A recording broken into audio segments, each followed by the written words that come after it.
Canal Parlamento del Congreso del Estado de Jalisco y el Canal del Congreso de la Unión presentan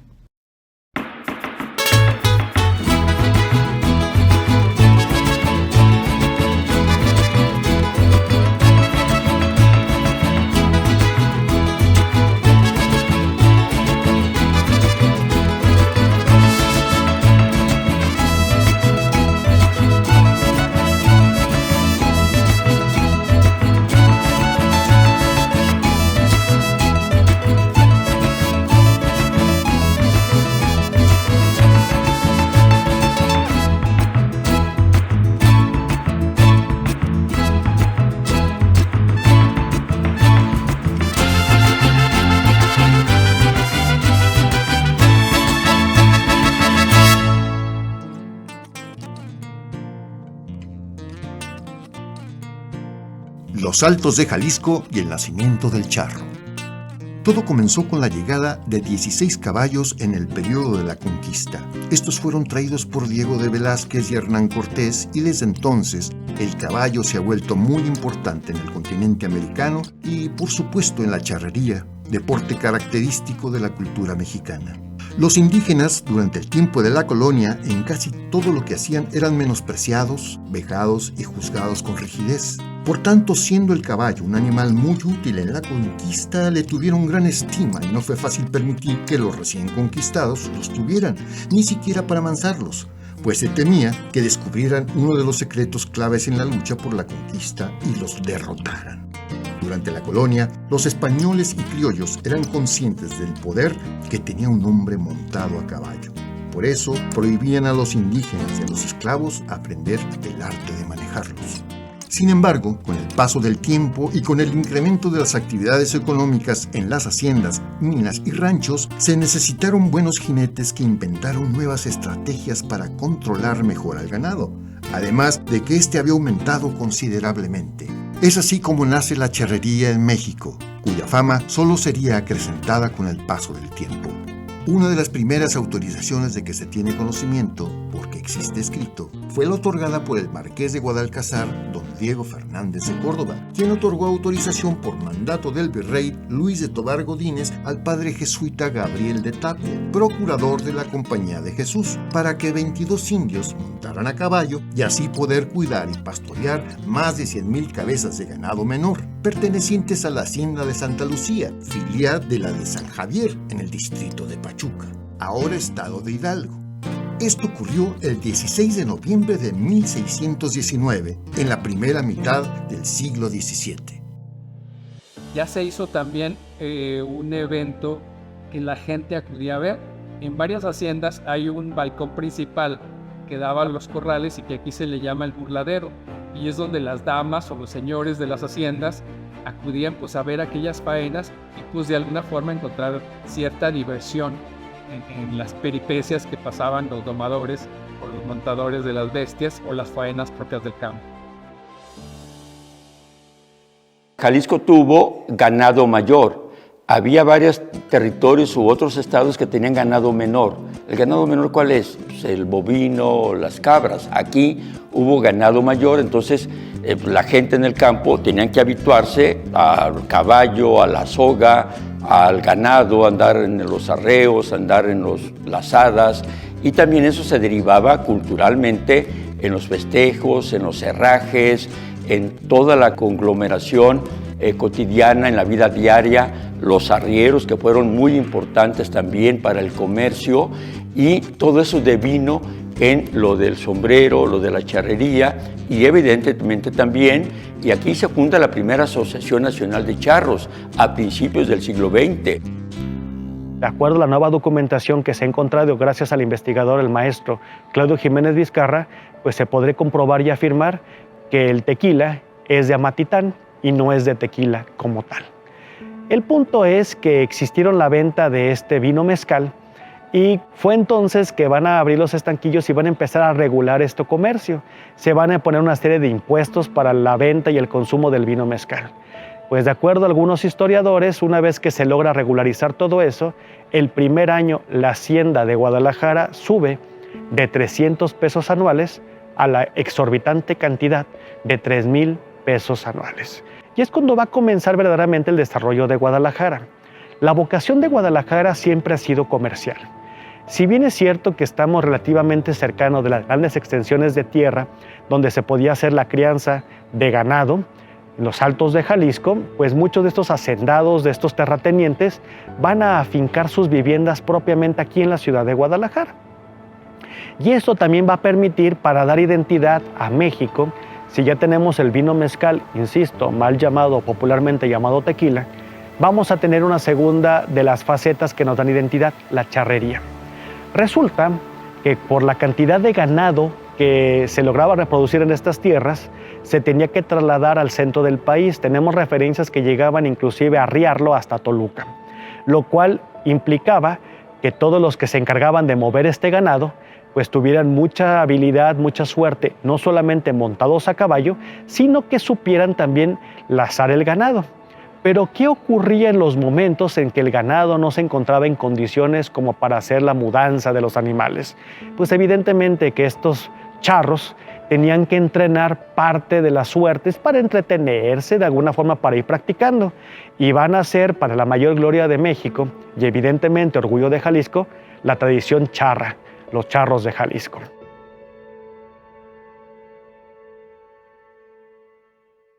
Pues normalmente el ganadero practica la charrería como trabajo. De ahí se transportó a lo que es ahorita la charrería profesional. Cerraba el ganado, se vacunaba y era trabajo. Y se transformó, repito, a lo que es ahorita la charrería formal. En Jalisco, Charros de Jalisco se fundó en 1920. Fue la primera asociación que existió en México, de las cuales pues ha habido algunas en Jalisco, unas 120. En toda la República hay más de 1000. Charros de Jalisco tiene 12 campeonatos nacionales de charros ganados. En el estado de Jalisco tenemos más de 30 campeonatos. El siguiente estado que le sigue es el Estado de México con 5. Pues hay ahorita varios campeonatos que son, en Jalisco sobre todo, hay campeonatos de varias categorías, AA, AAA, pero donde más se practica la charrería es en Jalisco. Charro representa a México. No hay traje de mariachi. El mariachi usa el traje de charro. Eso la gente, muchos no lo sabe. Piensan, usted lo ven en la calle y le piden una canción, le dicen que sí es mariachi. No, el mariachi no tiene traje de charro. El traje de charro lo usa el mariachi. El atuendo charro es muy diferente al cowboy. Y las suertes, aunque alguna es parecida, por ejemplo, el jineteo de toro, es algo parecido a la charrería. Lo demás, no, la cala de caballo, espiales, jinete de toro, terna, no lo hacen en Estados Unidos. Allá es diferente, son diferentes faenas.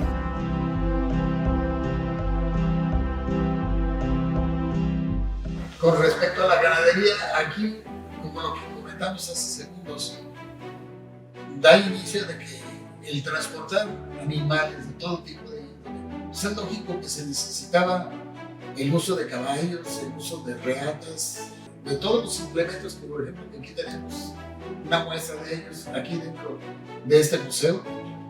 Entonces, el ingenio de la necesidad fue motivando para que fueran creando una serie de implementos, y uno de los más importantes es ese, crear todo lo relacionado o necesario para la charrería.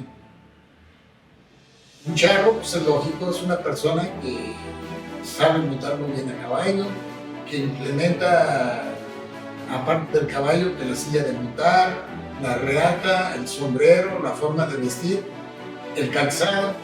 Es una persona idónea que ha podido utilizar una serie de mecanismos muy propios para poder manipular y ser accesible en su forma de trabajo, o sea, trabajo de campo.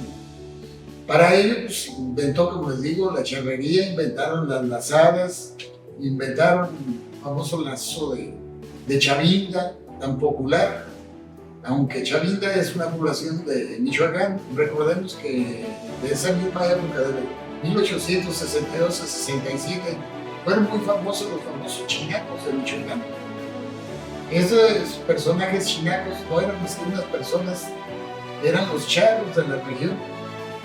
Así que igual que los salteños de Jalisco, fueron prototipo de la charrería moderna.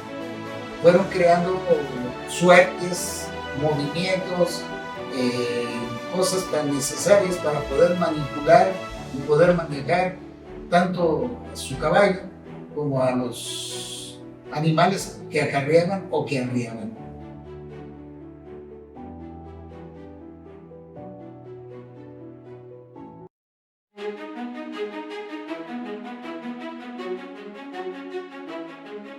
En los límites con Aguascalientes se localiza Lagos de Moreno, fundado el 31 de marzo de 1563 por don Hernando de Martel, alcalde de Teocaltiche, junto con 73 familias españolas, llamándolo la Villa de Santa María de los Lagos, que posteriormente en el siglo XIX cambiaría a Lagos de Moreno en honor al héroe lagunense e insurgente Pedro Moreno González, declarando Patrimonio de la Humanidad por la UNESCO. El crecimiento de la Villa de Lagos se da por la necesidad que tenían las zonas, los centros mineros, tan importantes como Zacatecas, Guanajuato, y también el Real de Comanja, que está también en esta delimitación de Lagos de Moreno, que producían metales preciosos en la época virreinal, en la primera etapa de esta villa, y el desarrollo de Lagos empieza a forjarse debido a lo que ellos demandaban para el funcionamiento.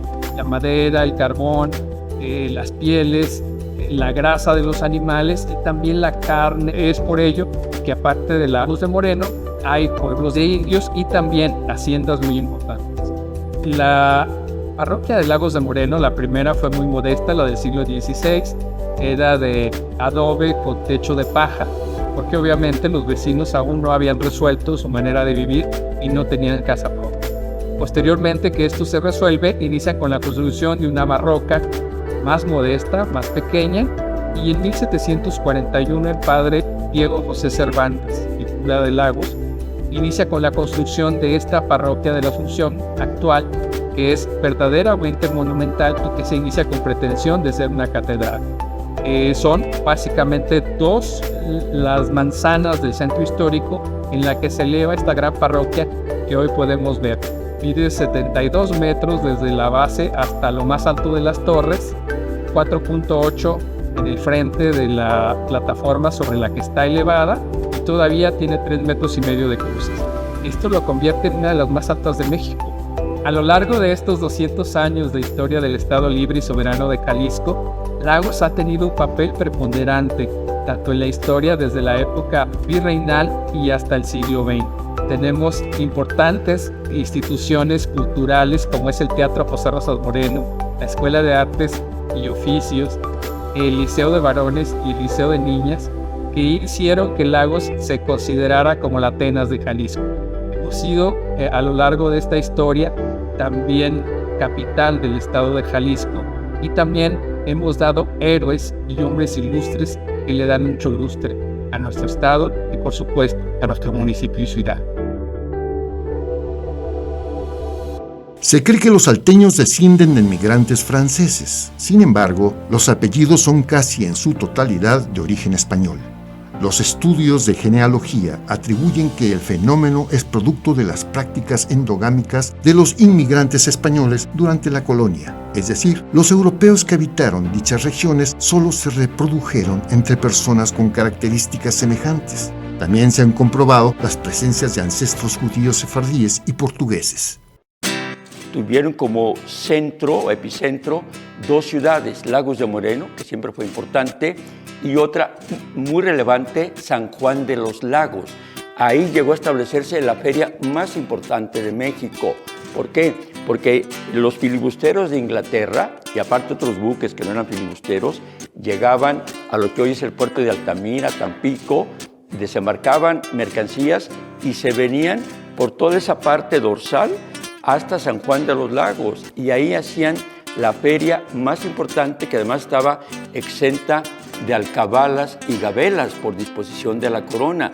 Inclusive Hidalgo contempló dar el grito de independencia en San Juan de los Lagos por la concentración masiva que se hacía en la feria. las delaciones lo anticiparon a que eso ocurriera en Dolores.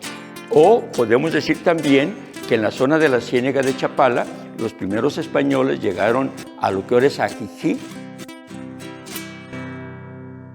En los Altos Jaliscienses se localiza Arandas, una ciudad que tiene su primera referencia histórica en mayo de 1682 con el nombre de Puesto de las Arandas, según consta en un libro de bautizos de la población de Ayotlán que abarca el periodo 1622-1682. Fue hasta 1824 que formó parte del ayuntamiento de Atotonilco y 50 años después se convierte en cabecera del tercer cantón de la Barca. Primeramente, tenemos que hablar que Arandas no tiene acta de nacimiento. No hay fundación exacta, pero sí hay a grandes capítulos llegada de españoles a esta tierra y que fundaron Arandas. ¿Y cómo era la vida anteriormente, antes de la independencia? Arandas vino apoyando cuando llegó Luis Quintanar y Agustín de Iturbide a estas tierras.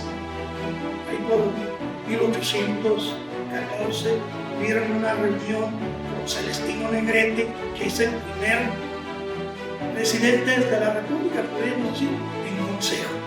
Entonces, la vida en Arandas antes de la independencia pues era muy tranquila, dirigida especialmente por los señores curas, junto con la gente económica que tenía dinero.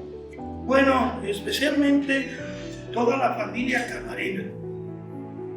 Y entonces pues tenemos a Jesús Camarena y Gómez, ¿verdad? Y a otro Jesús Camarena, que son parte de esa historia del siglo XIX y que participan en la cuestión política, ¿verdad? Para establecer, pues, especialmente, ustedes piensan que Jalisco es el primer estado de la República que se hace independiente. Había una duda que podía haber sido Oaxaca, pero Oaxaca no hizo ningún documento, se estableció, y entonces Jalisco cuenta con todos los documentos para establecer que él es el primer estado de la República, ya podríamos decir liberal. Se dice que Arandas era el principal productor de aceite de linaza, de aceites aquí en la agricultura, muchos años. Su principal fuente era la linaza, que fue traído desde Valladolid, hoy Morelia, que ya les dieron esa concesión, les dieron esas semillas, y entonces todo de aquí se llevaba a México, el aceite de linaza. Por eso se llama pintura de aceite, hoy ya es derivado del petróleo, pero Arandas era un principal productor del aceite de linaza para ese tipo de pinturas, ya que toda la demás pintura que se conocía en las paredes era de agua y era de tierra, de colores de tierra. Aquí con sus aves de corral, sus vacas, era una vida tranquila en el rancho, pero cuando no se cosechaba maíz ni frijol, los mismos dueños de casa les daban trabajo. Por ejemplo, para construir cercas de piedra, casas, cabañas, labores, por ejemplo, se trajo primeramente los molinos de harina, por ejemplo, la hacienda de Guadalupe, ¿verdad? Que eran de tipo hidráulicos. Se construían presas y se hacían canales, y toda la maquinaria, mucha de ella fue traída de Inglaterra.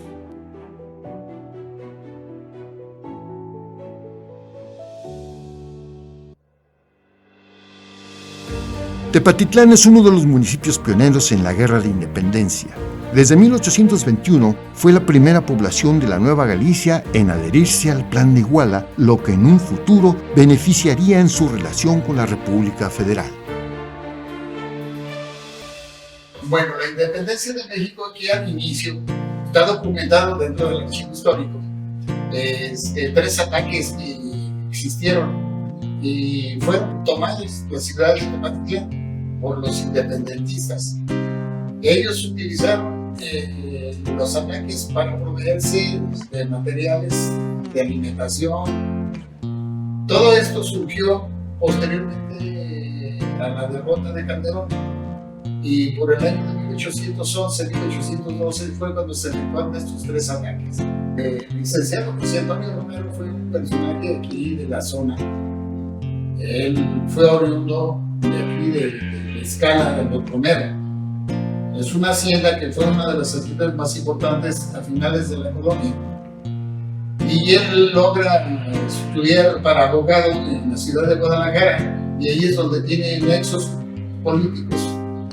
Él logra llegar al estado como gobernador y posteriormente fue elegido gobernador del estado de una forma electa, y después continúa con su ascenso político, y dentro de este, podemos llamar etapa que estuvo como político aquí en el estado de Jalisco, se implementan algunas series de ideas que están muy documentadas.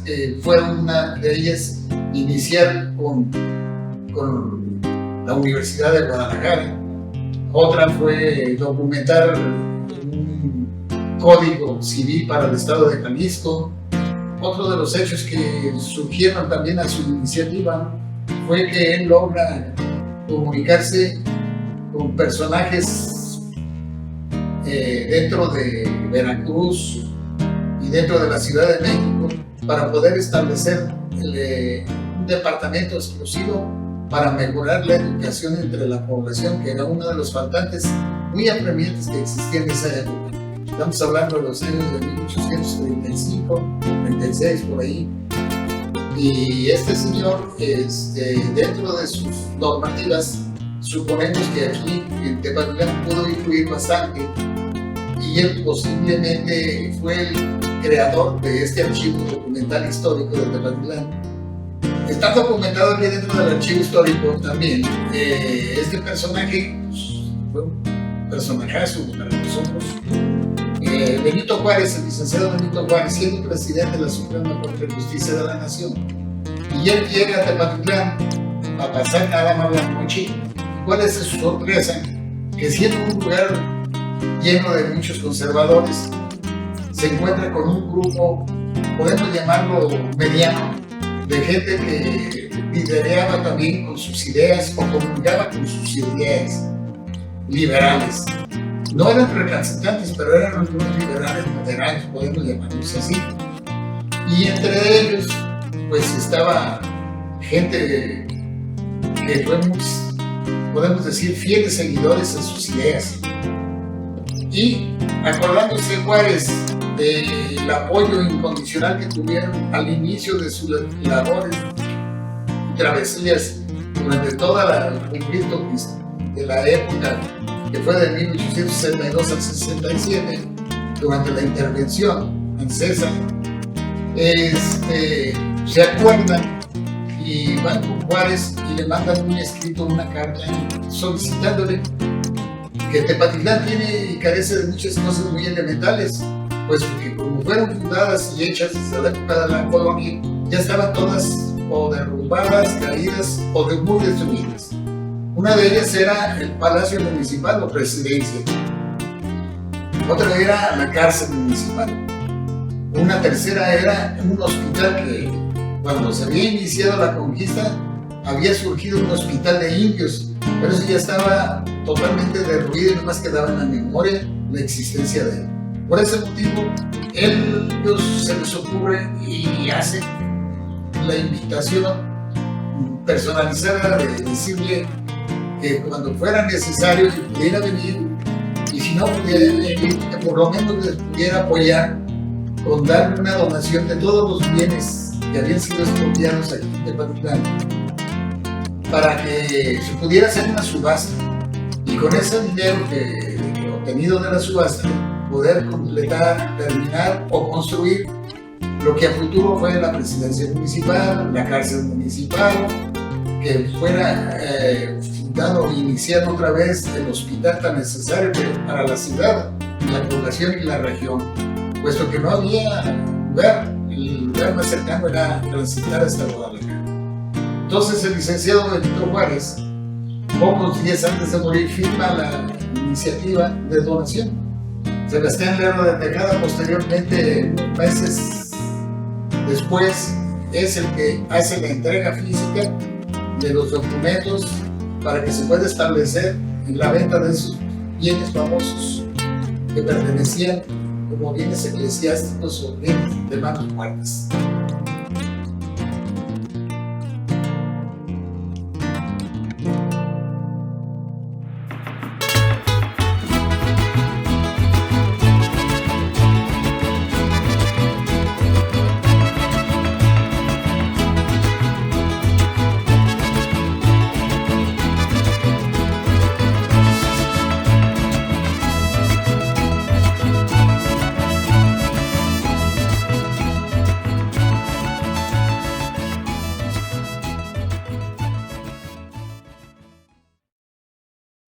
Canal Parlamento del Congreso del Estado de Jalisco y el Canal del Congreso de la Unión presentó